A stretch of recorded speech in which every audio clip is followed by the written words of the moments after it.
In chapter 11, which is do not allow yourself to become deceitful, arrogant, or resentful, it's kind of a summary chapter of everything I've ever written, I would say. I kind of outline the reasons why people become deceitful, arrogant, and resentful. And we have our reasons. It's in some sense, it's a miracle that it doesn't happen all the time. And so I say, well, here's the problem. Death chases you, you're mortal, and illness will be a part of your life and a part of the lives of people you love. And it will be terrible, maybe beyond your imagining. You're stuck with that, man. And culture, there's a tyrannical aspect. It crushes you and turns you into a cog and maybe destroys the best in you to some degree. You're stuck with that. And then Christ, you're just a massive contradictions and trouble. You can't get yourself organized. You're doing all sorts of things you don't want to do and not doing the things you should do, and, putting obstacles in your path just so you can trip over them. Well, there's the landscape. Well, why would you turn to the dark side, let's say, in the face of that? It's like, no wonder, obviously. But it doesn't help. It seems to make everything worse. So, and it doesn't seem, if you're objecting to the fact that things are bad, it doesn't seem that making them worse is a tenable solution.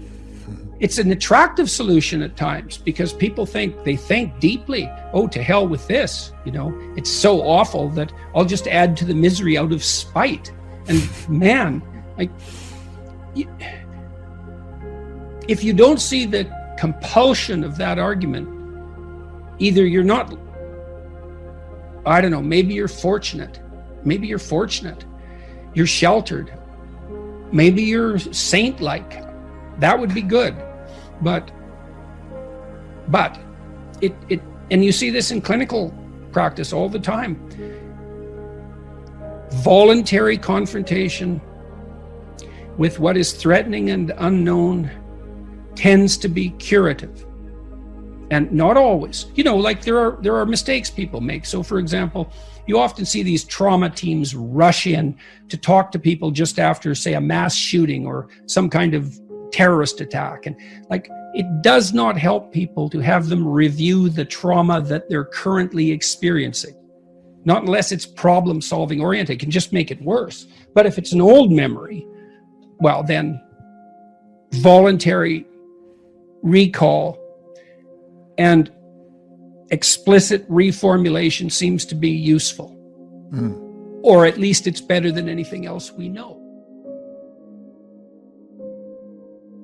Well, I would say, the first decision you have to make is whether you want things to be better or worse. And it seems to me that better is a better aim. And if that's what you want, then you can orient yourself to becoming fully on board with that. That's your motif. And I would say that's love in the religious sense, is that love is the desire that all things flourish. And you might think that's evident. It's not evident. This is hard because things are difficult. It's easy to become spiteful and bitter and resentful, and to be self-denigrating and not to work for your own furtherance because you're ashamed of who you are, deeply ashamed, maybe even ashamed to be human. The destructive species that we are, constantly raping the planet, that self-loathing can go very, very deep. So this is hard.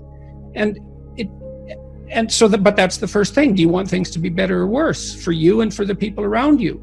It's so that's your goal, to make them better. Perhaps that's your goal. When I was a clinician, that's what I was always working on with my clients. It was I'm on the side of you that's aimed at making things better. No unconditional positive regard, because there's going to be parts of you that are working at counter purposes to that, and we're not on their side. They're to be judged and dispensed with, not in a contemptuous or dismissive manner, but with the knowledge that those elements of your personality are not serving the goal. And that doesn't mean that might be bringing them on board. So if you're aggressive, that can serve the good.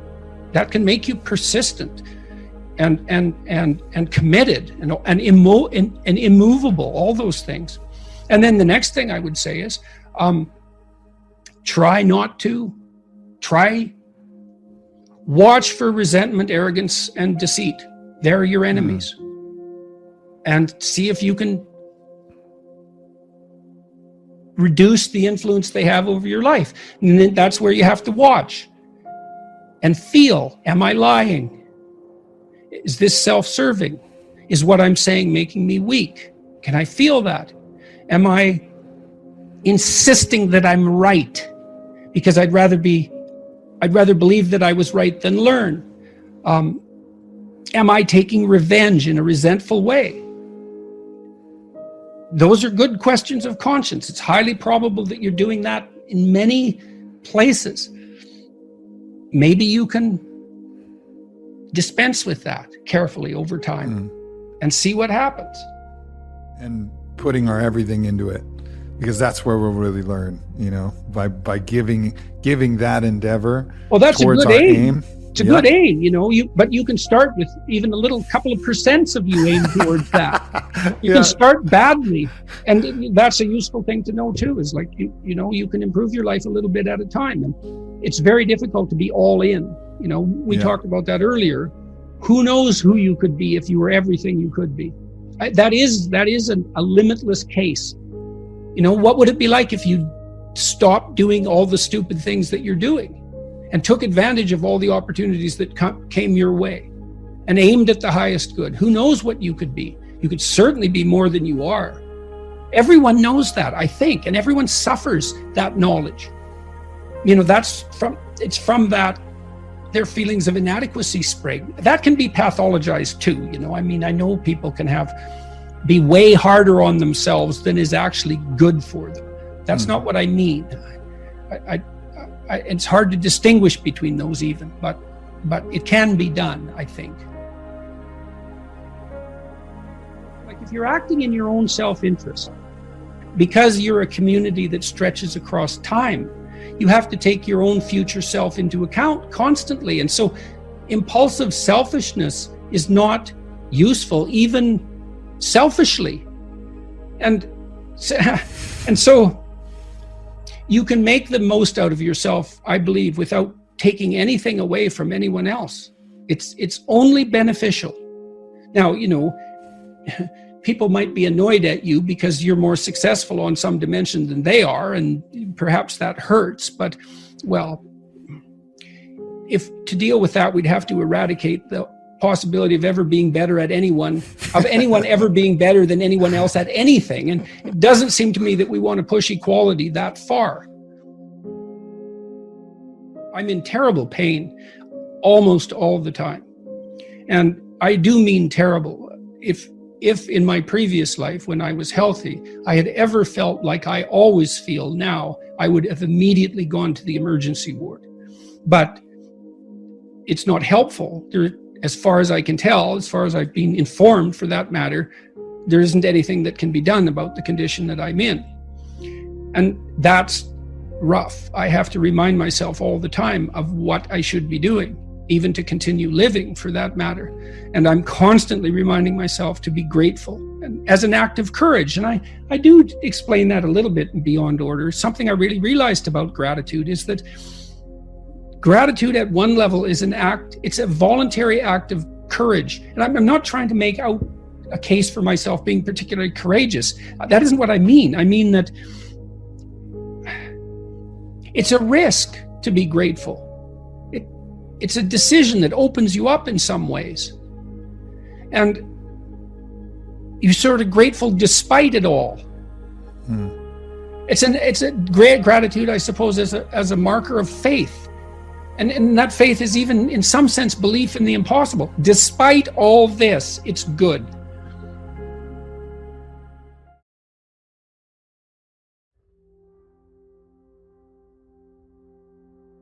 His proposition was that every ideal is a judge. And that makes perfect sense, because an ideal is something to which you aspire. And the gap between you and that ideal, if it's your ideal, is felt as judgment. And so that's one of the reasons people are very afraid to have an ideal, to make it. That's why I wrote, do not hide things in the fog. It's like, well, You should lay out an ideal. You should pursue an ideal. Why wouldn't you? Well, when you make your ideal explicit, it turns into your judge.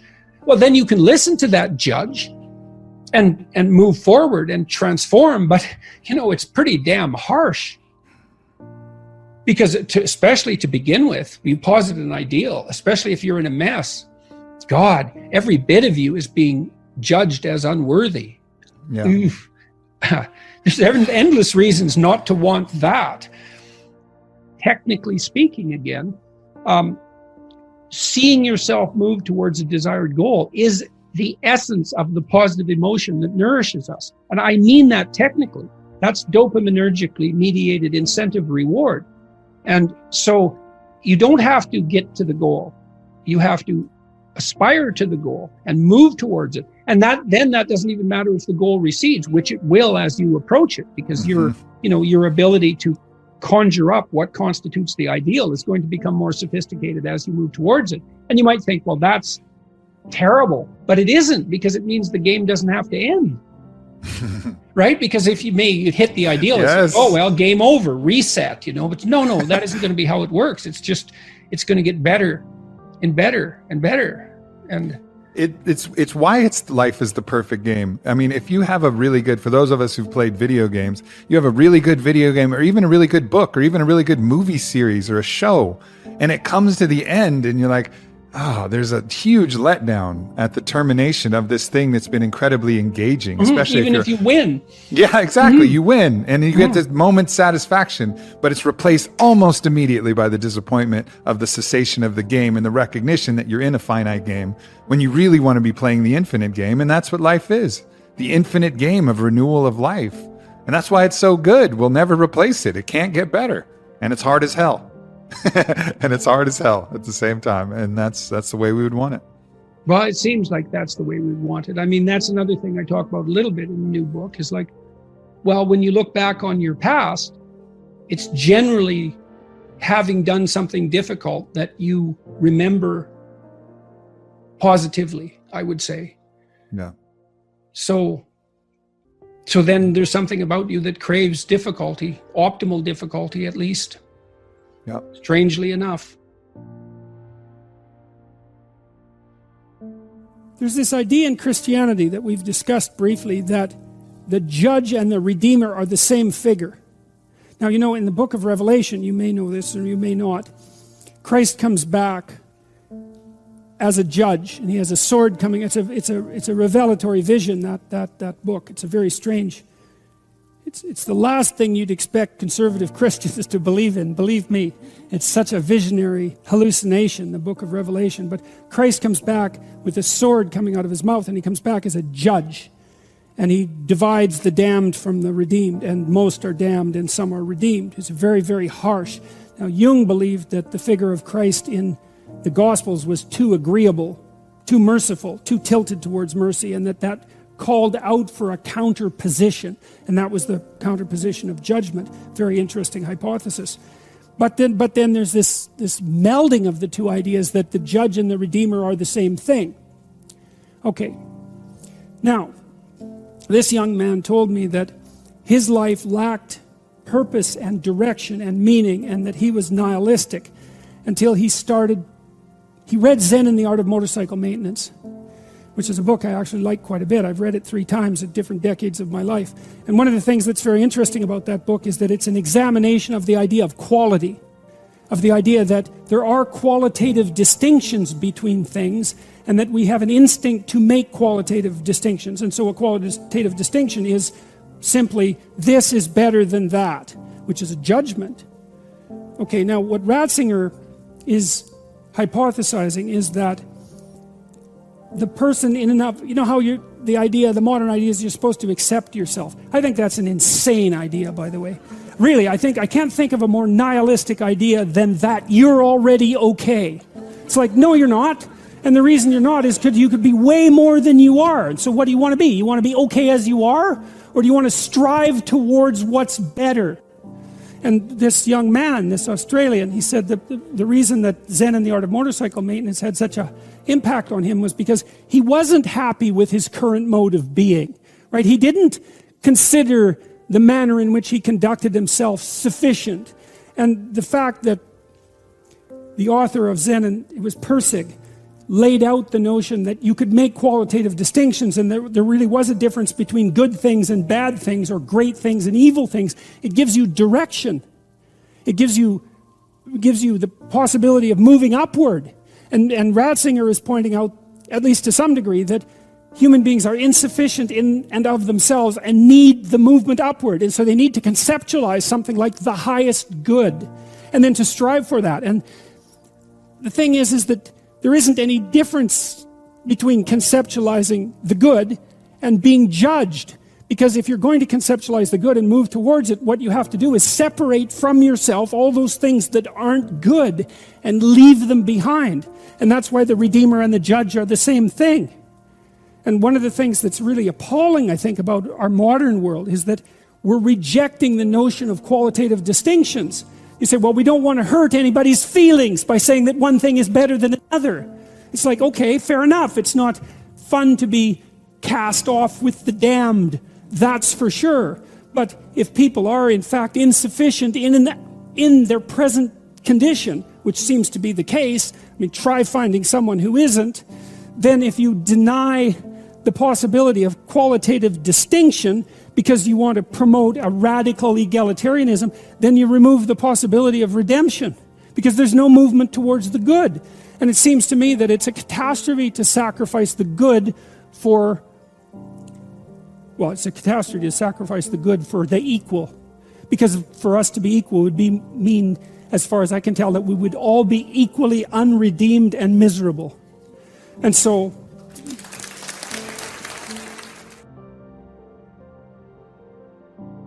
we remind ourselves constantly to be grateful.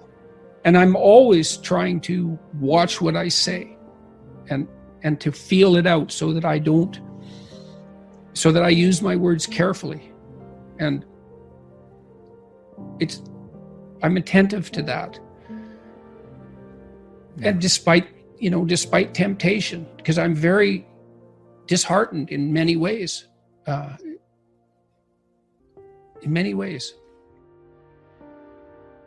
I spent a lot of time trying to be of aid to people, let's say. And the consequence of that, I suppose, was that when I needed it the most, I got a lot of that back. And that wasn't something I expected. It's like when my wife was sick in the hospital, we had hundreds of letters of support. Prayer groups contacted us and well-wishers who said, we hope, we're praying, we want this to work out, we're thinking about you. It's like, wow, that's great. It's sustaining.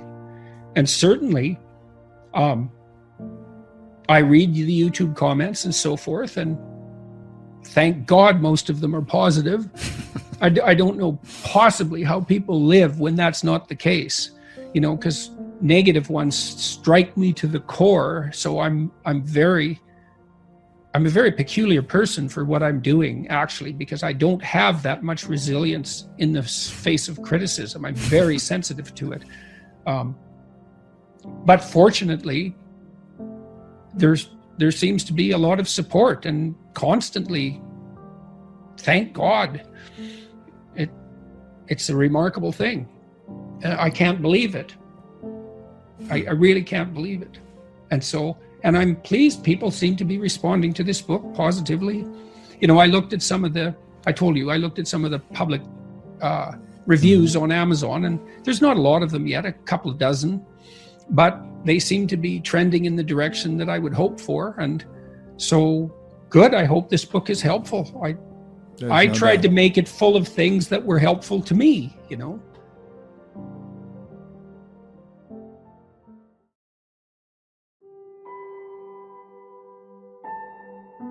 You got to know that there are differences in intelligence. It's really important. If you go into a job and you're not smart enough for that job, you're going to have one bloody miserable time. And you're going to make life wretched for the people around you because you won't be able to handle the position. And as you climb hierarchies of competence, the demand on fluid intelligence increases.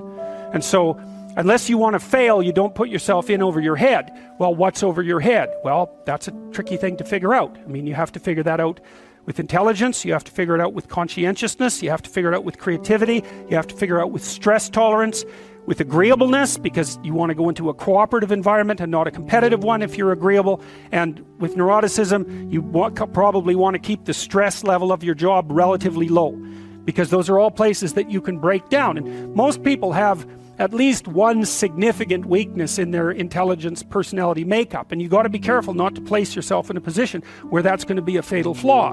But what you really want to do, as far as I can tell, if you want to maximize your chances for both success and let's say well-being, is you want to find a strata of occupation in which you would have an intelligence that would put you in the upper quartile. That's perfect. Then you're a big fish in a small pond. And you don't want to be the stupidest guy in the room. It's a bloody rough place to be. So, and you probably don't want to be the smartest guy in the room either, because what that probably means is you should be in a different room, right? You should look at a place where if you're right at the top, you've mastered it. It's time to go somewhere where you're a little lower so that you've got something to climb up for. So, and if you're not hyper conscientious, for example, you're probably not going to want a job that you have to work 70 hours a week at, because you're just not wired up that way. You'd rather have some leisure, and like, more power to you. If that's how you're wired up, there's nothing wrong with having some leisure. But if you're someone who can't stand sitting around doing nothing ever, then maybe you can go into a job that's going to require you to work 75 hours a week. And almost all jobs that are at the top of complex dominance hierarchies require very high intelligence and insane levels of conscientiousness, as well, generally speaking, as pretty damn high levels of stress tolerance, because that can knock you out too, because there's going to be sharp fluctuations in your career, generally speaking, at the higher levels of a structure, and you have to make very complicated decisions, often with very short time horizons. So you have to decide if that's what you want. I'll tell you what it is that you need to do to be successful. Some of these things aren't so malleable, but others are things that you can work on. Well, IQ, well, that's a rough one, because there's no evidence, as far as I can tell, that you can do a damn thing about your IQ. I can tell you how to stop your IQ from decreasing as you get older. That's not so bad, because it does that. Fluid IQ decreases from the time you're 20 and pretty rapidly. It's physical health is the best preventative. So exercise, physical exercise. Weirdly enough, you think, well, why? Well, your brain uses oxygen like mad, right? And it needs to be kept clean and well oxygenated. And physical exercise, both like weightlifting, so anaerobic and aerobic exercise both seem to be very, very effective at staving off cognitive declines across the lifespan. So that's a really useful thing to know, because that's the only thing we know that does that. So then the next best predictor of lifetime success is conscientiousness. Well, so, and of the two aspects of conscientiousness, say orderliness and industriousness, the better predictor is industriousness. So the question is, well, what can you do about your industriousness? And the answer to that is, you can work on micro habits with regards to your conscientiousness. And I think the best micro habits, this is partly to do with this future authoring program processes, I think the best thing you can do with regards to your conscientiousness is to set up some aims for yourself, goals that you actually value. All right, you're going to have to put some effort into your life, and you need to be motivated to do that. And so what are the potential sources of motivation? Well, you could think about them in the big five manner. If you're extroverted, you want friends. If you're agreeable, you want an intimate relationship. If you're disagreeable, you want to win competitions. If you're open, you want to engage in creative activity. If you're high in neuroticism, you want security. Okay, so those are all sources of potential motivation that you could draw on, that you could tailor to your own, your own personality. But then there are dimensions that you want to consider your life across. And so we ask people about, well, if you could have your life the way you wanted it in 3 to 5 years, if you were taking care of yourself properly, what would you want from your friendships? What would you want from your intimate relationship? How would you like to structure your family? What do you want for your career? Well, how are you going to use your time outside of your job?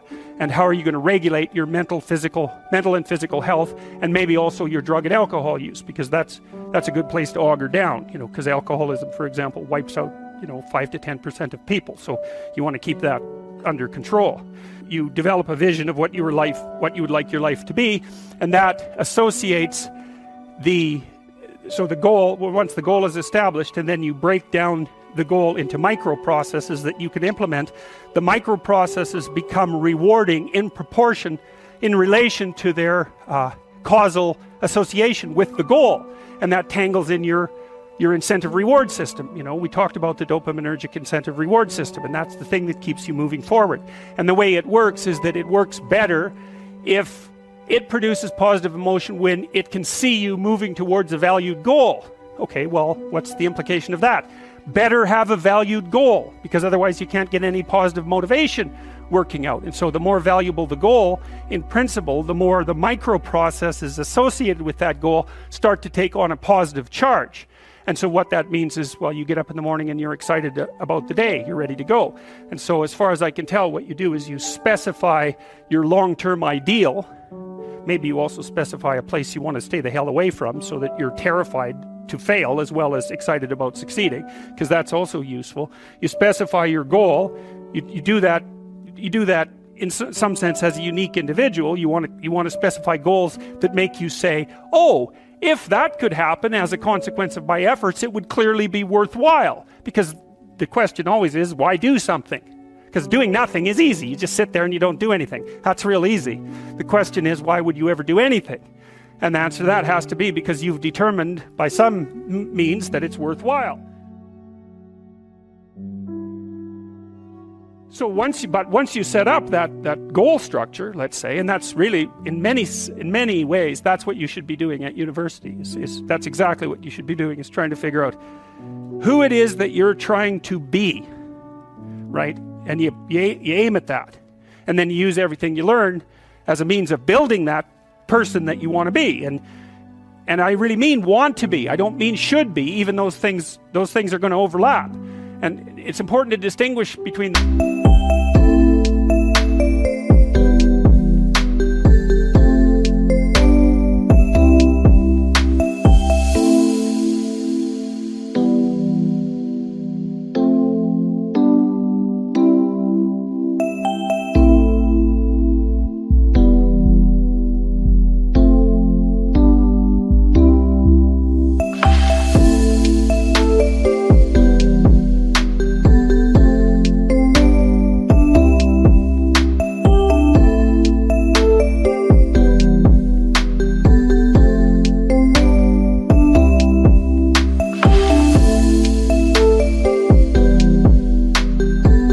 because that's partly, and this is back down to the micro routine analysis. So if I was saying, well, you're going to try to make yourself more industrious, okay, number one, specify your damn goals, because how are you going to hit something if you don't know what it is? That isn't going to happen. And often people won't specify their goals too, because they don't like to specify conditions for failure. So if you keep yourself all vague and foggy, which is real easy, because that's just a matter of not doing as well, then you don't know when you fail. And people might say, well, I really don't want to know when I fail because that's painful. So I'll keep myself blind about when I fail. That's fine, except you'll fail all the time then. You just won't know it until you've failed so badly that you're done. And that can easily happen by the time you're 40. So I would recommend that you don't let that happen. So that's willful blindness, right? You could have known, but you chose not to. Okay, so once you get your goal structure set up, you think, okay, if I could have this life, looks like that might be worth living, despite the fact that it's going to be, anxiety provoking and threatening, and there's going to be some suffering and loss involved and all of that. Obviously, the goal is to have a vision for your life such that, all things considered, that justifies your effort.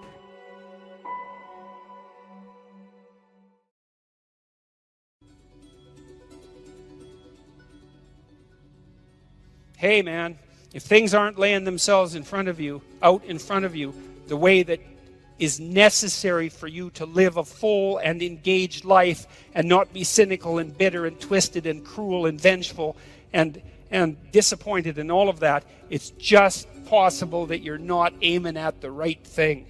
And man, that is a question worth asking. Well, it's the question people do ask. It's like, well, what's the purpose of life? Well, it's the same question. What should I aim at? Those are the same questions.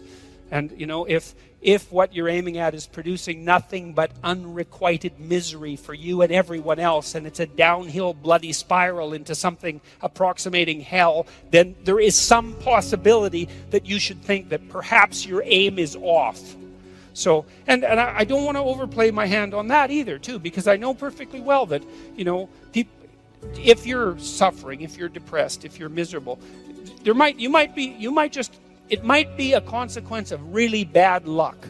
You know, like people get sick, and good people get sick, right? Everyone knows that. You know, good people, they get sick and they die. And so you can't say, well, if you're miserable and sick, it's because there's something, you know, bad about you, because then that would be the case for everyone, always, whenever they get ill, and you could just blame ill people. It's like, well, it serves you right that you're sick because you're a bad person. It happens a lot, actually, with ill people, you know, and it's an unfortunate thing.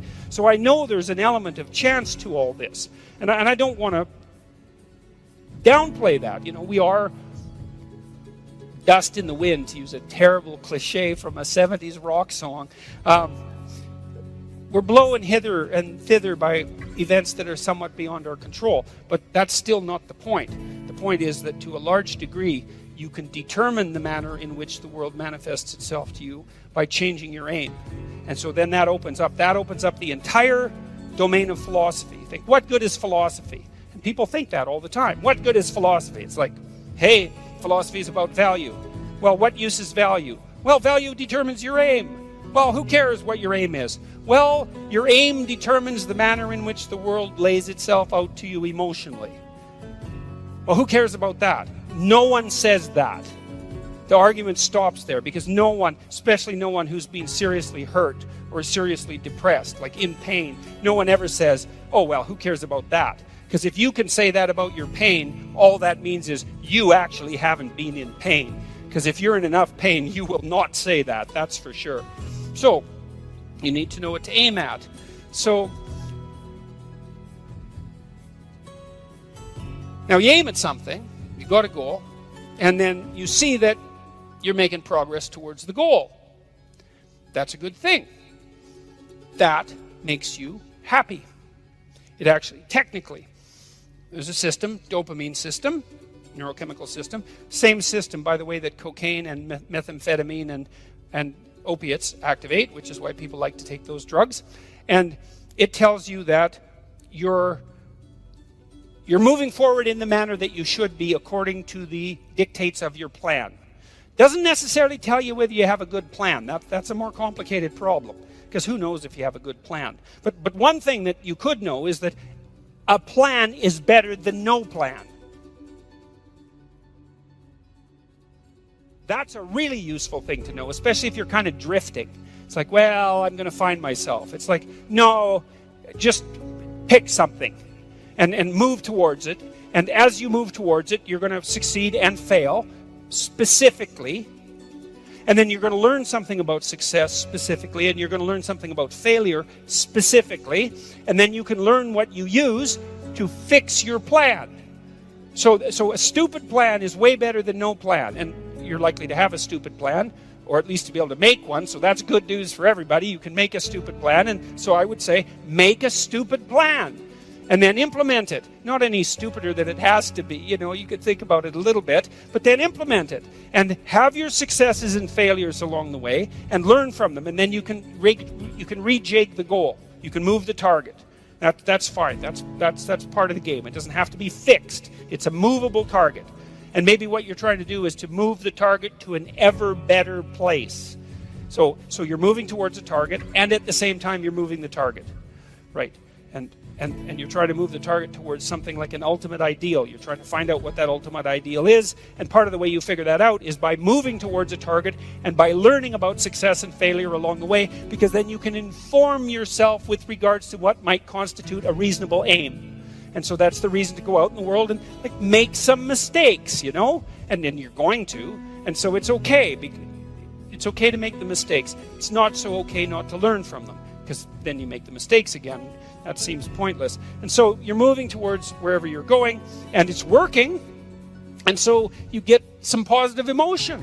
You get some motivation from this dopaminergic system that adds zest to life. It adds interest and engagement and meaning to life. It pulls you into life. And that's worth thinking about, I would say, because if you think about it, you might wonder about whether or not you should be engaged in life. And then if all of a sudden you're doing something, and because you're doing it, you get engaged in life, then it seems like that might be the very definition of a good thing. It's evidence. The engagement is evidence that you're actually doing a good thing, a worthwhile thing in life with all its suffering and misery and brutality. It's like you've got a pathway, you've got an aim, you're moving forward, you're engaged. Excellent. Your nervous system, very deep down, this dopaminergic system, it's associated with a part of the brain called the hypothalamus. It's a really, really old part of the brain. It's not some new thing that popped up like 15,000 years ago. It's ancient. It's there to orient.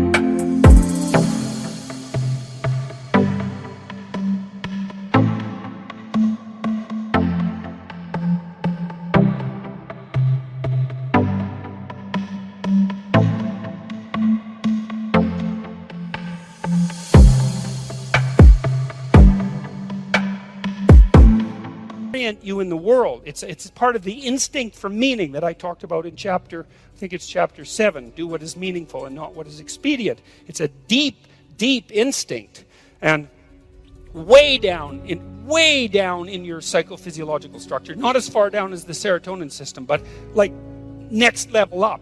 And so if it's saying, "Hey man, you're on the right track," it's like that's worth noticing. It's worth noticing. Now, you can criticize it out of existence. You can question your aim continually. It's one of the, what would you call it, dangers of our capacity to abstract. But, if you're a smart person who doubts, you also might be smart enough now and then to doubt your doubt. And just to notice and to pay attention. And not only that's what you need to do, because you need to have a meaning in your life, an aim, a value structure that's of sufficient potency and magnitude to justify the limitations and the trouble that life constitutes, right? This is no trivial business that we're involved in, right? We're all in this up to our necks, literally. It's a mortal game. You're all in. And to play it wrong is to risk suffering in hell. And I'm not talking about afterlife. I'm not talking about something metaphysical. You can generate plenty of hell right here around you. Plenty. An unlimited amount. And so you can move towards that direction, or you can move towards a positive direction. And you can orient yourself. And you can learn. This is why the postmodernists are so incorrect. It's like, look, you need an aim.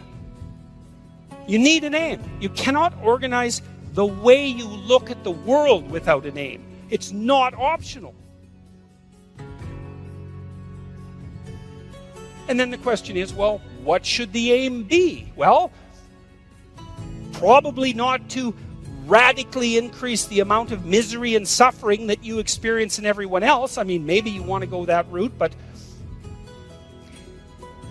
and people do, but I think they only do when they become bitter and they give up, and they make mistakes they know they're making, right? It's conscious decision to go down that route. It's not like they think that's okay to begin with.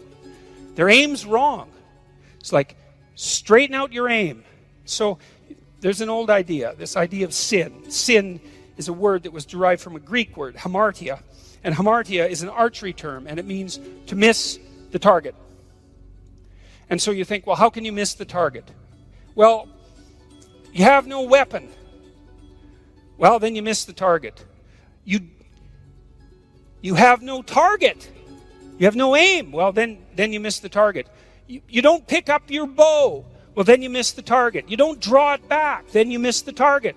You don't practice and miss many times, right? Because you have to do that to develop the skill to hit the target. So you're not willing to take the risk to miss. You do none of that. And so you miss the target. And that's the sin. And then you miss your life. And then what happens around you is that, well, there's far more hell than there has to be, and there's much less heaven than there could be. And it's on you.